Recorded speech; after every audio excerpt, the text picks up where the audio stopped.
Assalamualaikum warahmatullahi wabarakatuh. Perkenalkan, nama saya Pratani Dwianara Harjani, biasa dipanggil Jenny, dengan NIM 230105014 dari Rombel C angkatan 2023. Nah, di video ini saya akan menjelaskan, mereview atau mengkaji ulang terkait materi yang telah saya terima pada pagi hari ini dalam mata kuliah Pembelajaran Sastra dan Bahasa Indonesia SD semester 4. Pada pagi hari ini kami di sini berikut adalah catatan atau resume yang telah saya catat ketika rekan saya melakukan presentasi di depan, yaitu materi tentang pendekatan, metode, dan strategi pembelajaran bahasa Indonesia dan sastra Indonesia di kelas rendah. Untuk materi yang pertama yaitu adalah pendekatan. Pendekatan yang saya highlight di sini terdapat 9 pendekatan. Untuk pendekatan sendiri itu memiliki pengertian sebagai cara pandang atau titik tolak dalam memahami dan menangkap proses pembelajaran atau pencapaian dengan tujuan tertentu. Nah, 9 pendekatan ini yang pertama yaitu ada pendekatan tujuan. Pendekatan tujuan sendiri itu memiliki pengertian sebagai tujuan yang paling utama. Jadi dalam pembelajaran sendiri itu pasti memiliki tujuan. Dan tujuan itu adalah merupakan output yang ingin diraih dari sebuah pembelajaran itu sendiri.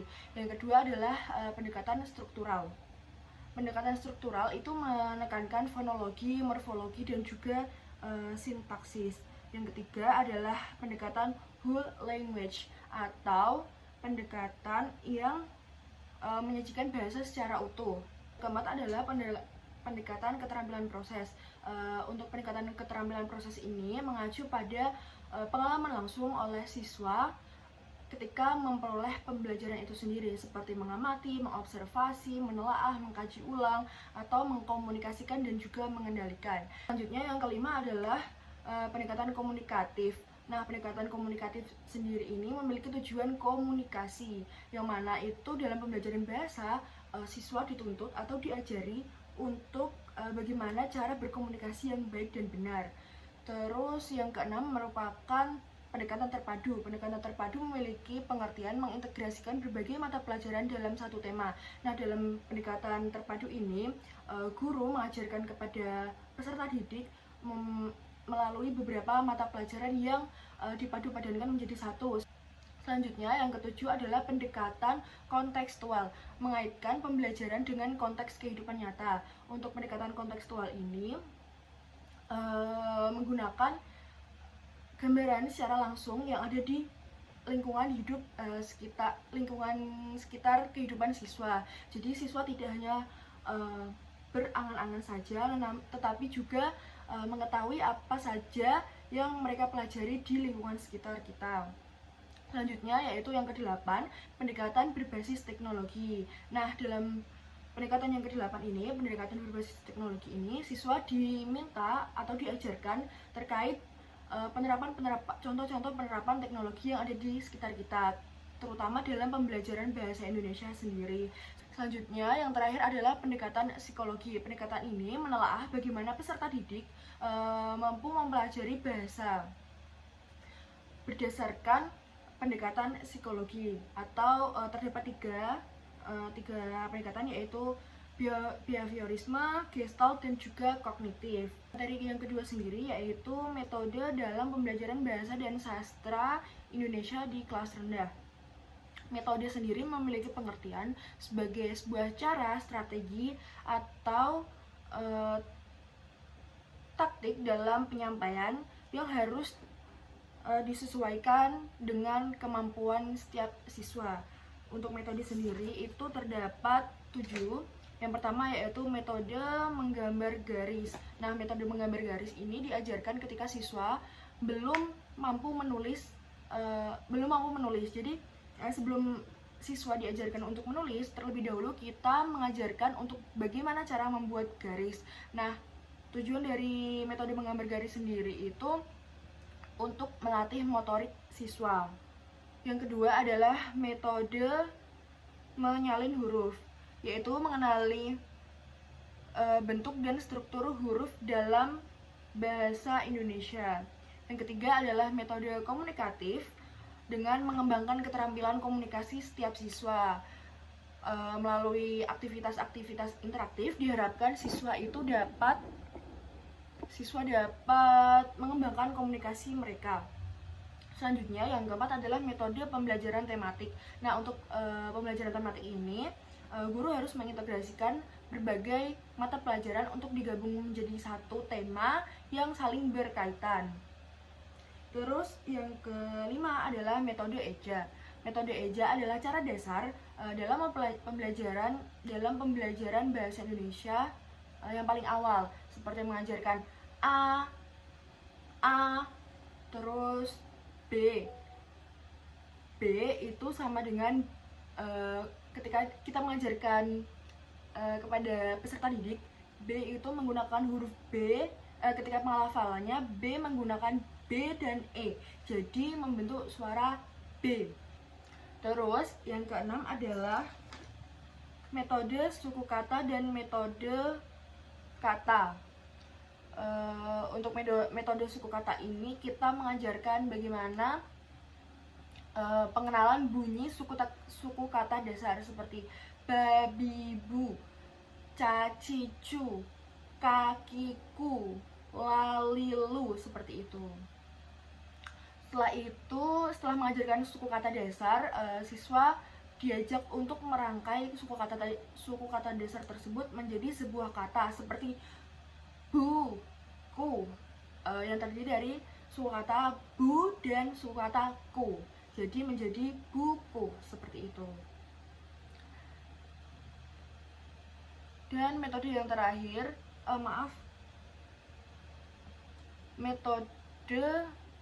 maksud saya tadi 6 ya Bu. Yang ini metode terakhir itu ikut ke metode yang ke-6, yaitu metode kata atau metode kata lembaga.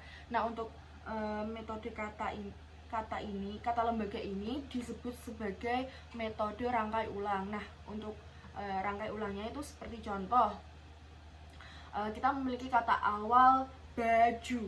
Jadi kita menjemberkan suku kata dasar yang ada di kata baju. Baju memiliki suku kata dasar ba, dan juga ju. Nah, dari dua suku kata dasar tersebut, baju, suku kata dasar ba diurai menjadi per huruf b, a, dan juga ju. B, A, J, U. Kemudian dirangkai kembali menjadi sebuah kata baju, seperti itu. Dan materi yang ketiga yaitu adalah teknik pembelajaran bahasa dan sastra Indonesia di kelas rendah. Untuk teknik sendiri ini terdapat 7. Yang pertama adalah teknik ceramah. Teknik ceramah ini sering digunakan dalam kurikulum KTSP, di mana guru menyampaikan atau menjelaskan seluruh materi kepada peserta didik. Nah, untuk teknik ceramah sendiri ini, pendidikan berfokus pada guru sebagai objek pembelajaran.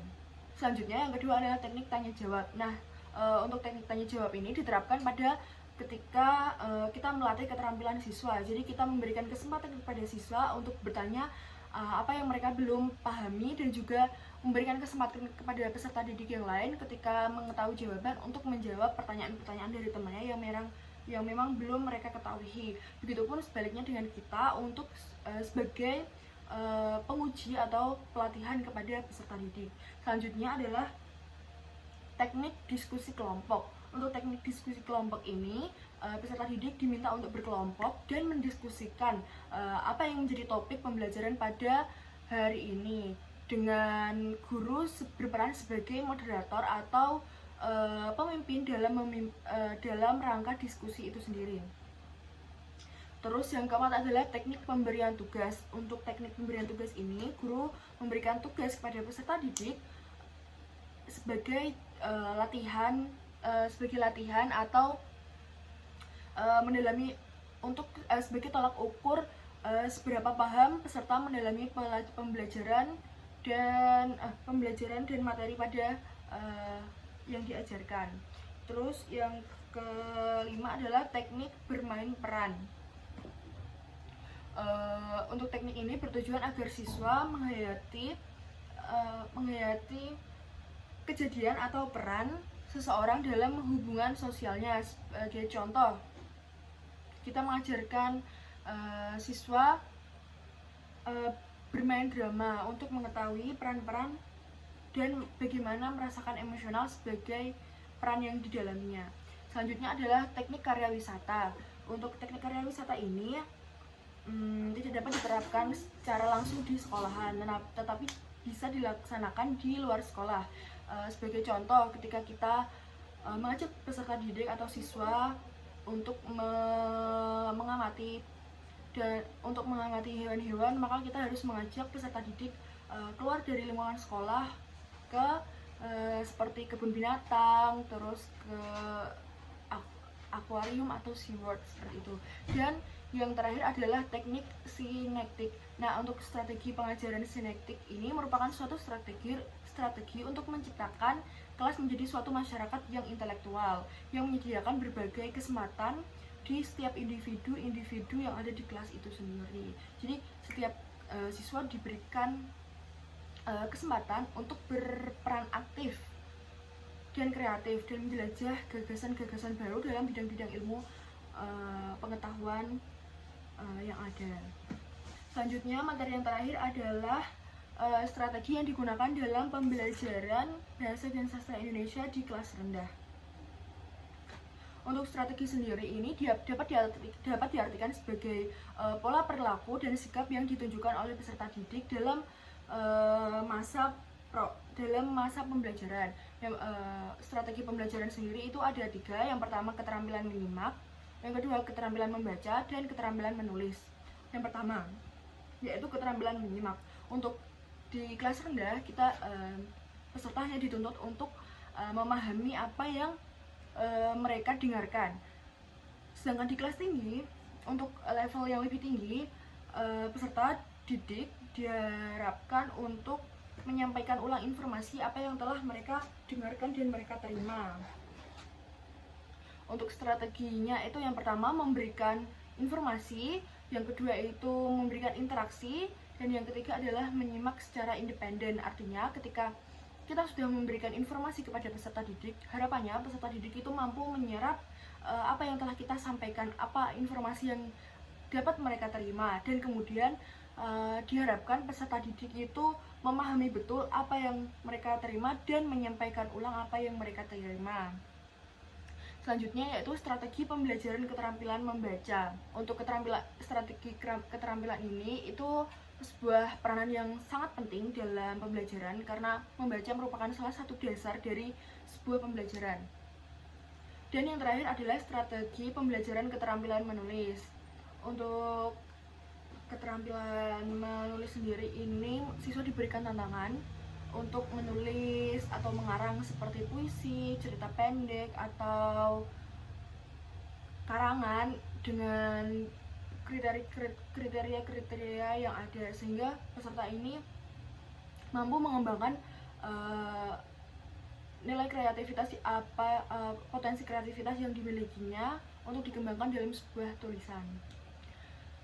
Cukup review pembelajaran yang dapat saya terima pada pagi hari ini. Apabila ada yang kurang, saya mohon maaf, dan terima kasih atas pembelajaran pada pagi hari ini.